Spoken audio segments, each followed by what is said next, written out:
Hey there, how there, ho there, it's Jeff Cutter Diamond welcoming you to yet another Cutter Degrassism. Last week, well, of course, last Sunday, I actually talked about Degrassi as a whole, as in, like, what I have failed to do. And the one thing I failed to do up to that point last Sunday was do a edit video on the kids of Degrassi Street. People forget that Kids of Degrassi Street was actually the precursor to Degrassi Junior High, and of course, then Degrassi High, and then, of course, Degrassi Next Gen. But the fact of the matter is that, I did one Kids of Degrassi Street. Several of the kids who were in that show actually had roles on Degrassi Junior High and High. Of course, the main one being Stacey Matitian, as she was Lisa, the one character that a lot of people didn't really like in a sense because she was overbearing, which kind of led to Caitlin in the whole Degrassi Junior High series, and inadvertently led to Emma in Degrassi Next Gen. And we also had Inez Granovsky, who was Karen in the Kids of Degrassi Street, turned into Lucy in Degrassi Junior High and High, and Wheels, aka Neil Hope, he was once known as Griff. So anyway, I've done that. I haven't really done a retrospective on the Degrassi Junior High and High, so I'm going to try to cram 5 seasons, 3 junior high and 2 high seasons, into a 30-minute video. It will not be easy, but I might as well do this retrospective. Let's see where it goes from here. Okay, so anyway, Degrassi Junior High was aired between January 1987 and February 1989. After the kids at Degrassi Street, it went into Degrassi. Produced by Playing with Time, development was soon after the kids at Degrassi Street, in response to a perceived lack of teenage representation in media and all that. Actors hatched had input in the writing process, and plots were drawn from their real lives. It was entirely on location in Toronto. Widespread critical acclaim won 8 Geminis, or what we call the Canadian version of the Emmys, because it was basically a TV thing too, along with some movies. Degrassi High would spin off from Degrassi Junior High, and then, of course, the Next Gen.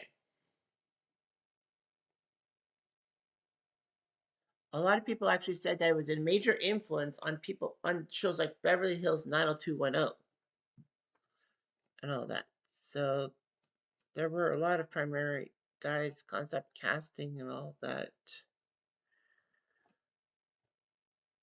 So, anyway, we're going to be looking at all the Degrassi Junior High episodes. First season was started January 18th, 1987 with the episode Kiss Me Steph, as Stephanie K, played by Nicole Stoffman, tells the male population of Degrassi Junior High that they can kiss her in part of her campaign as school president, much to the chagrin of her friend Fola, who was played by Nikki Kimmerly. And of course, Stephanie had a brother named Arthur, who had to be part of being bullied by Joey. So Arthur and Yick were good friends and all that. And they were both in a broom closet, met and became fast friends. Joey was being a dick and all that. Stephanie was kind of the breakout star for a while, and she was just trying to be classy and all that. Of course, she wins the school election, but realizes what it entails, basically talking to the PTA and a lot of school stuff that Stephanie thought she didn't have to do, but she did. So she was not happy with that. We actually got to see Snake perform on his guitar. My name is Snake, make no mistake. I thought he was just campaigning for Steph, but he was actually campaigning against Steph in the school president thing. And of course, Arthur would have problems with Steph because Steph does not want Arthur around or even want people to know that she's related to Arthur. And of course, Yick. So anyway, the second episode was known as The Big Dance. Fola's father refuses to let her go to the upcoming school dance. And Fola decides to go to the dance anyway. She was not too happy with her father not allowing her. Anyway, Steph, who is supposed to be the school president, had to agree to make a speech for a foster child charity, was heavily intoxicated after drinking booze at Lucy's house. Fola would have to do the speech herself just when her father arrives. Fola tells her dad that she had to make the speech when Steph was not around and was not happy with Fola's dad basically saying that your mother and I didn't go to dances when we were young and all that. But this is Canada. This isn't the old country. I mean, the father understands that Fola had to go to the dance in a capacity, but was not happy Fola lied to him. I understand that. I mean, Fola could have easily said, "I have to go as vice president," or the. I think she was vice president. Steph gave her that role. Anyway, the experiment was when Yick thinks that Mr. Radich, of course, people love or hate this guy. It's one of the biggest hate-love relationships of a Degrassi Next Gen character next to Emma. Anyway, thinks that Radich is unfair to him. So Arthur, with the help of Arthur, he tries to see if Radich is being pushing on him and all that. It's biased. However, he sees through it and sends both of them to detention and all that. However, Radich does kind of cool down after Arthur writes a paper saying that, maybe there is some bias. Radich realizes everything, and him and Yek make a peace bond, if you will. I mean, Radich is portrayed as a tough but fair teacher, in a sense. I mean, he looks sour and all that, but he's decent and all that. He's willing to help people out, kids out, and he's not that square. Anyway, the cover up was next, as Joey is offered a jacket by Rick Monroe. However, Joey finds out that Rick's father is massively abusive and all that. So he goes, gets help, but everyone thinks that Joey is the one being hurt. But no, Joey says his parents are tough but fair, but says that Rick was the one who needs help. And basically, thanks to help from Children's Aid, Rick's brother actually takes Rick in under his right wing. The Great Race is one that Melanie deals with bullying due to her breast size and all of that. Rumor has it is that Caitlin has dreams about Miss Avery for some strange reasons.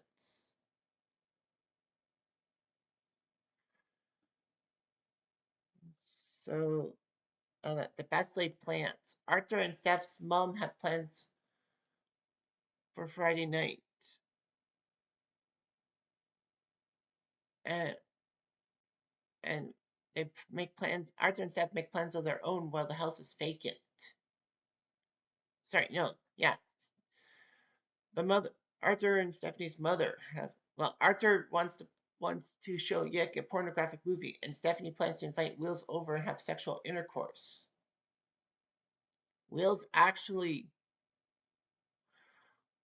um wants condoms and all that, and is embarrassed. So anyway, Wills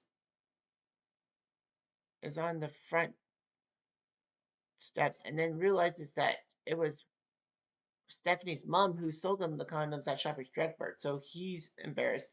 And then Arthur's friends arrive wanting to see the porn film, but obviously they can't. Nothing to fear was when LD's father was hospitalized with angina. And she actually refuses to visit him in the hospital, having a distrust because, her mother died in the hospital.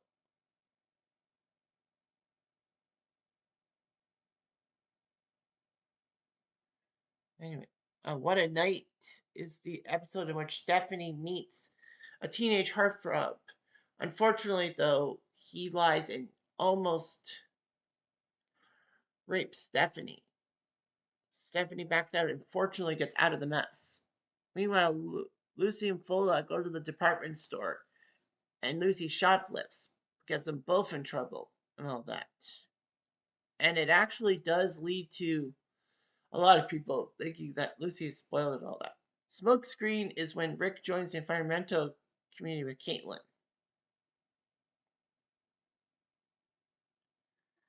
So, anyway.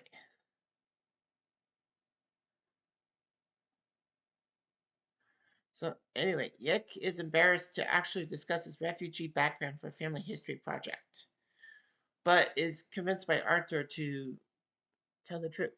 It's late. The famous 11th episode of Degrassi Junior High, when they went there, is between Spike and Shane. They have unprotected sex in Lucy's house during a party, and she's late for school and all that. But actually, she buys a pregnancy test. She wants to hide it from her mom, but she gets caught, and they take the test, and she is pregnant. She had a test at the clinic. Parents' Night is when the Sit Remedy forms. Joey, Snake, and Wheels. Joey tries to lie his way out of Parents' Night. Wheels gets an unexpected visit from his biological father after we learn that Wheels' parents are not his real parents. And all that. And Spike doesn't know what to do with the baby. Revolution happens when Stephanie tries to ask Wheels on a date, and and she becomes resentful and decides to try to proposition Joey with a place as sports rep on the committee, which unfortunately was a grade 7 position on the school paper. So anyway, the grade 7s are not happy with Stephanie's promiscuity and all that and favoritism, so they want her impeachment. Stephanie breaks down after realizing that she's got troubles. And then she actually decides, after being impeached, she was going to change her wicked ways, and then actually decides to walk Arthur home, realizing she has to change. And then we got no Degrassi until January 1988, when Egbert came in. This was the episode in which Spike is entrusted with an egg alongside Shane and all that. Unfortunately, Shane is not too pleased with the egg and all that, and has not told his parents about the pregnancy. He wants to prove himself to Spike by taking care of the egg. Unfortunately, peer pressure would get to him and all that. Shane has a responsibility.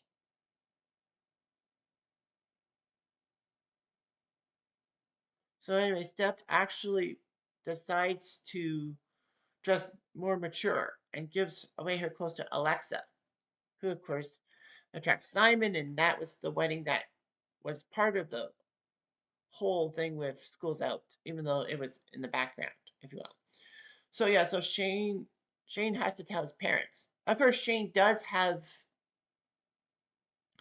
an alternative motive because of the fact that his dad's an Anglican minister, and in the 80s, definitely having his child have be a father at his age is a definite no-no. Anyway, a helping hand is when Mr. Colby comes in for Radich, who is suffering from appendicitis, and takes an interest into Lucy. Unfortunately, Colby touches her inappropriately. And anyway, Wheels actually starts to get glasses because of his eye problems and becomes a better student. I think, was this the one? I think Lucy, this was after, right? Oh, we learned about Mr. Colby later in the season. This isn't what I'm thinking. Okay, Great Expectations. Joey actually has a crush on Liz O'Rourke, and then she plans to have sex with her by buying condoms and all that. But it doesn't work out. Liz kicks him out of the house. Anyway, dinner in the show is when Shane's father invites Spike and her mom. We find out that Spike's dad ran out on her. And dinner discusses the baby.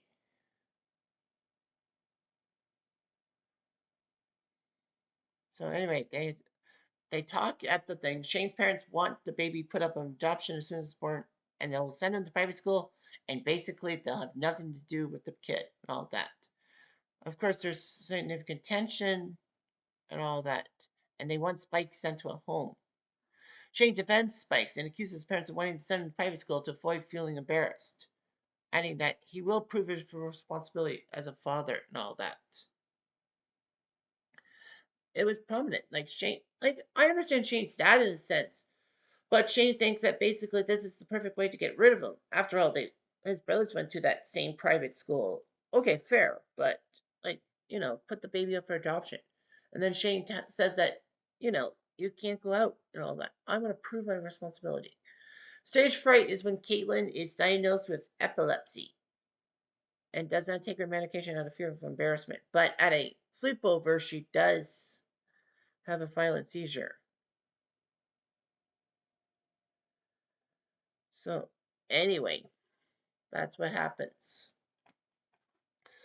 She finally has to agree to take her epilepsy medication. I'm surprised they didn't really talk about that later on in her thing. Anyway, Michelle has to struggle with shyness because she has to have an upcoming class speech which says you talk about your ideas and all that, like a speech and all that. She does it on that topic and gets rave reviews. Fight is when Dwayne and Joey's rivalry starts and all that. So anyway, yeah. Followed up is when Kathleen tries to hide from her classmates that her mother's an alcoholic and all that. So yeah, because Kathleen was going to be on some type of school quiz show and all that, and her mother kind of embarrasses her and all that, but she takes charge. Sealed with kisses when Erica tries to be more mature than her twin Heather. Dog days is when Steph goes into a deep depression and Arthur gets attached to a dog, but unfortunately it causes a lot of friction. Censored is the big one in this season. This was when Spike's removal from school is called with the parents because of her pregnancy. Caitlin publishes a protest. Another subplot is about Joey and LD having Sunshine boys and girls in their locker. Well, to explain to the non Toronto based audience, a Sunshine boy and a Sunshine girl was just basically these scantily clad men and women on page 3 of the Toronto Sun. I think it was like Calgary Sun or Vancouver Sun as well. Like I know the Sun has papers across Canada, but especially in the Toronto Sun for a while and all that, just to publish stuff. And of course, there would be back and forth. But censored is when Spike's told that she has to be removed from school because of her pregnancy, and that parents are basically thinking that their kids are going to want to have children and all that.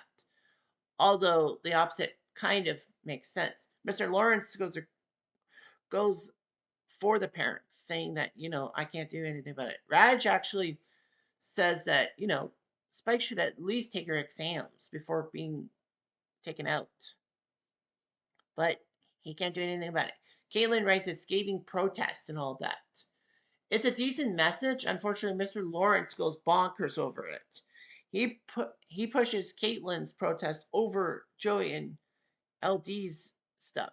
Caitlin got in massive trouble for it and all that.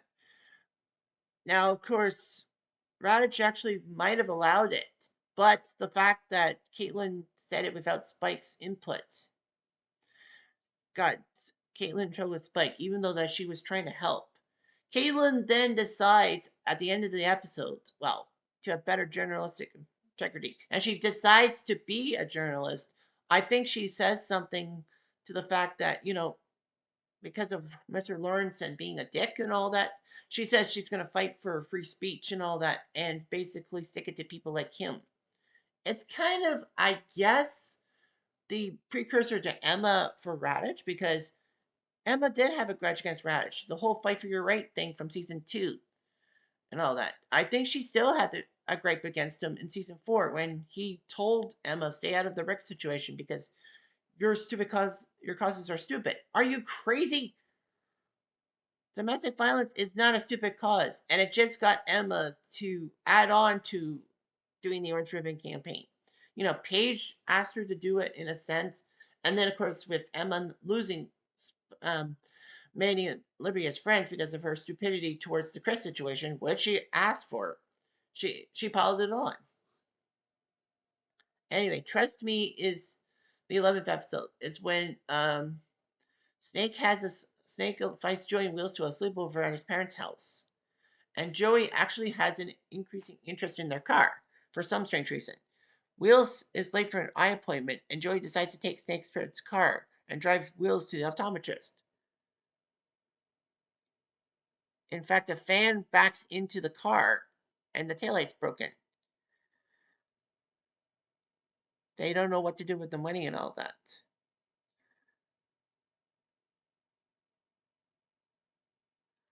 So anyway, yeah, Spike's officially forced to leave Degrassi and all that.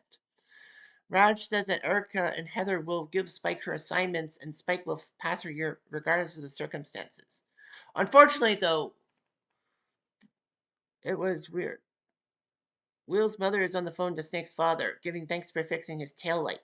So the taillight was actually broken beforehand. Unfortunately, though, because of the mistrust, they're barred from seeing each other outside of school, obviously, because you can't do it. Joey's keyboard gets confiscated and Snake gets grounded. And Wheels obviously can't see everyone. And then 12th episode, He's Back, is when um, the teacher who harassed Lucy, Mr. Colby, comes back to Degrassi and goes towards Susie. Unfortunately, though, he gets stopped by Lucy and all that. And in past tense, the final episode of season 2 is when Joey learns he's being left back and his enthusiasm for the band's concert debut was destroyed. Spike would end up going to labor in the end of season 1. And then Can't Live With Him was a special two-parter, November 7th, 1988, to start season 3. Arthur and Yick actually are tasked with trying to make life miserable for a new 7th grader named Bartholomew Bond. And send him to Raj's class by accident. But Raj basically says, "Goodbye, Mr. Bond." So anyway, yeah, Arthur and Yick realize that they can't be bullies, so they end up bullying Bartholomew Bond, who finds a bond, fun not really intended, with Scooter. So Scooter and Bartholomew are the new Arthur and Yick. You know, two characters from different backgrounds. So Can't Live With Them is that, Wheels is told not to go near Joey and all that because of the whole incident with the taillight and all that. They're not too worried about snakes thing, but the fact that um the whole thing with Joey. So Wheels ends up disobeying his parents and going to see Joey for band practice. And then Wheels comes back and finds the police at his house, thinking that the cops were called because of that, because he was at Joey's. However, his grandmother comes out of a police car and tells Wheels that his parents were killed by a drunk driver, and Wheels doesn't know how to react. The school hears about it through, the teachers and all that. Raj basically says that, he feels bad for the situation. So the twins, Erica and Heather, I think Spike was there, I don't know, but I know Joey was there, I know Snake was there, a few other students, and even Raj was there to give grievances to Wheels at the funeral. Wheels doesn't know how to react. He's not sure how the living situation is. So, but his grandparents said they'll move in with Wheels because then Wheels doesn't have to go to another school because of them. If he has to move to his grandparents' place, I think he get no, sorry, or what? I think he goes to his grandparents' place and still stays at Degrassi. So I think they live close. So anyhow, Wheels has the problems. He lashes out at Joey, saying, "I should never have been with you in the first place. My parents would have been alive. I should have been to the movies with them. But then you would have been dead too." I mean, Wheels has a point, but you can't do that. Anyway, a big girl now is when Lucy spends time with Paul at the expense of her friends. Season's Greetings is the episode I talked about the Christmas stuff on Christmas Eve. And this is when um Arthur and Yick are about to fight. They're feuding with each other, and Bartholomew and Scooter try to remind each other of the good times, and that Arthur does give Yick a strap for his glasses, and he buys a calculator for Arthur, saying that Yick is sacrificing so much for money and all that. You know how they both hate each other because Yick is jealous of Arthur's money. Arthur does say Merry Christmas, Broomhead, and all that. Shane gets to hold Emma because Spike's babysitter had a personal emergency and had to leave the kid at the school. So Spike's happy about it, and Shane avoids the kid, but Joey and Snake pressure him to hold Emma and all that, to be close to the kid, even though that Spike doesn't want that. But I mean, the boys didn't know that, Shane wasn't allowed to be near Emma. Anyway, Loves Me Not is that a school dance approaches Caitlin's crush on Joey intensifies, and Dorothy falls for Yick. Dorothy is the one that kind of looks like Arthur in the episodes, in the Degrassi episodes. But the fact of the matter is that it was not Arthur in drag. It was actually Duncan Will's younger sister who played Dorothy. So anyway, Duncan who plays Arthur. So anyway, Caitlin has a crush on Joy that intensifies and all that. He Ain't Heavy is the very heavy episode in which Snake's older brother comes home and reveals he's gay, but his family doesn't accept it, and Snake doesn't have an idea about how to accept. I thought He Ain't Heavy was in the first season of Degrassi High. Huh, I didn't know it was a junior high episode. Well, now I know. So anyway, yeah. He Ain't Heavy. It was a heavy topic because homosexuality in the 80s was a whole lot different to take than 2025. The whole truth is when Caitlin learns a lesson in balanced journalism. Star-crossed is when Erica tries to trade identities with Heather to pursue a boy, and Alexa and Simon reconcile. Food for thought is when Kathleen has an eating disorder when pressure is mounted at home and school. $20 is when Melanie commits a desperate act to try to get to her Snake. And Shane claims he can't make a child support payment when we all freaking know that Shane should have. Because he wanted tickets for a concert, which is plain stupid. I mean, you're trying to support your child, and you said you would give your allowance to Spike and all that. That was kind of dumb. And then taking off is when Wheels wants to try to find his biological father because he finds a card, and with the fact that his grandmother is not helping him out, Wheels decides to head to Port Hope to find his biological father and all that because there was a card for him. It actually ends up being that some guy, Wheels hitchhiked, and some guy picked him up and tried to proposition Wheels.